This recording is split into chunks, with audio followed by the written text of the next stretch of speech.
It's everyone's friend, it's Tyler. It's everyone's friend, it's Tyler. Hey guys, it's Tyler here. Every single waking moment, I feel very fortunate to live in my country. And now, while it's true that my country has many particular issues, we have nothing in comparison to other countries across the globe, particularly on the issue of free speech. Largely because how we can express ourselves in this country is fantastic ever since this nation was actually founded. And not many countries can actually say that. Because on the issue of free speech, the only kind of limitations that we do have are issues of libel, defamation, and a little bit of other kind of things. But for the most part, we can largely express however we feel about a particular point of views on a particular issue without any sort of persecution whatsoever. And unfortunately, it seems as though, based upon a news report that I found, that the Labour Party in the United Kingdom is going to censor speech for the inhabitants that live in Great Britain.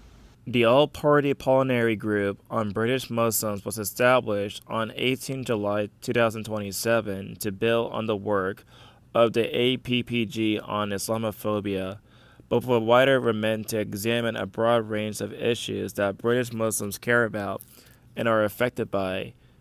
APPGs are comprised of members of both the House of Commons and the House of Lords.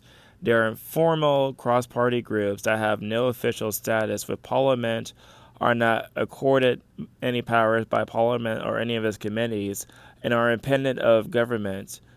Following 2 years of consultation, on 27th November 2018, the APPG on British Muslims published a report titled Islamophobia Defined, the Inquiry and the Working Definition of Islamophobia.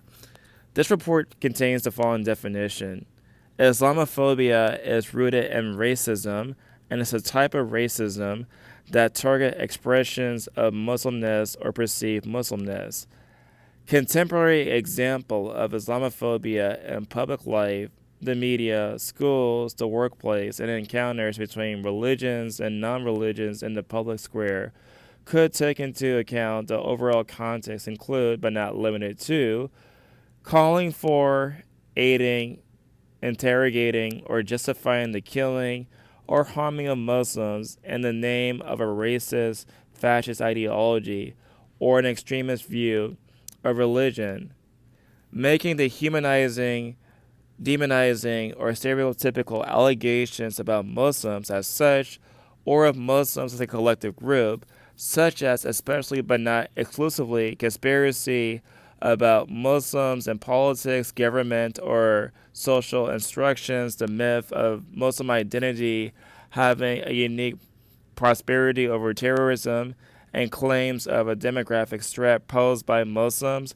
or a Muslim takeover, accusing Muslims as a group of being responsible for real or imagined wrongdoing committed by a single Muslim person or group of Muslim individuals, or even for acts committed by non-Muslims, accusing Muslims as a group of majority Muslim states of inventing or exaggerating Islamophobia, ethnic cleansing, or genocide perpetrated against Muslims, denying Muslim population the right to self-determination by claiming that the existence of an independent Palestine is a terrorist endeavor, applying double standards by requiring Muslim behaviors that are not expected or demanded of any group in society, using the symbols and images associated with classic Islamophobia, Muhammad being pedophile, claims of Muslims spreading Islam by the sword, or subjugating minority groups under their rules to characterize Muslims as being sex groomers. When I saw this whole entire bill that was done by the Labour Party for the first time, I'm not necessarily surprised about it. And the main reason why I'm not necessarily surprised is largely because the United Kingdom has like a long history of going against the issues of free speech for the citizens. Let's take, for example, that during the 1980s, there was like a controversy that was known as the video nasties, and what they did was went out their way and basically censor many type of movies that feature extreme blood and gore within particular horror titles. And because of that, so many movies suffer directly from censorship directly from the BBC, and that's why many people couldn't watch the movies uncut until more recently. And also, not to mention, when it comes down to Count Dankula, he was also basically got into a lot of trouble because of the whole entire issue about the Nazi pug video. And so the United Kingdom seems to have a long history of not necessarily valuing the speech of other peoples, even though it's not necessarily threatening their life or a direct libel or defamation. When you want to pass a law like this, what you're basically saying is that one religion should have special treatment over any other for the case of criticism. So it's perfectly okay to basically criticize the ideas of Christianity. It's perfectly okay to criticize the ideas of Buddhism. It's okay to criticize Hinduism or Scientology or Mormonism. But there's one religion, there's one particular faith, you simply cannot criticize because there are going to be some people who are going to be upset, and that's why you simply cannot criticize it. How is this not necessarily the bigotry of low expectations? You're basically saying, when they're trying to make this sort of bill a thing, that more or less we need to treat Muslims differently in comparison to all other groups. You're trying to say that Muslims should have different kind of like treatment than other people, and that's not necessarily okay. If we can treat the Christians and these other kind of religious groups as grown adults, then Muslims should also be treated as grown adults too.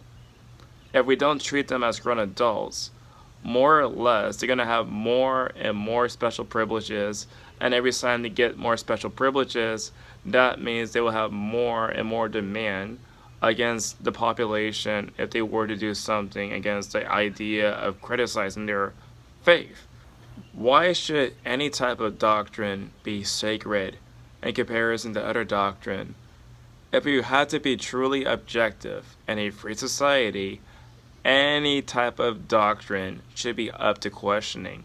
And by having discussions and open dialogue, we can find the truth about what could be potentially true or false, and vice versa.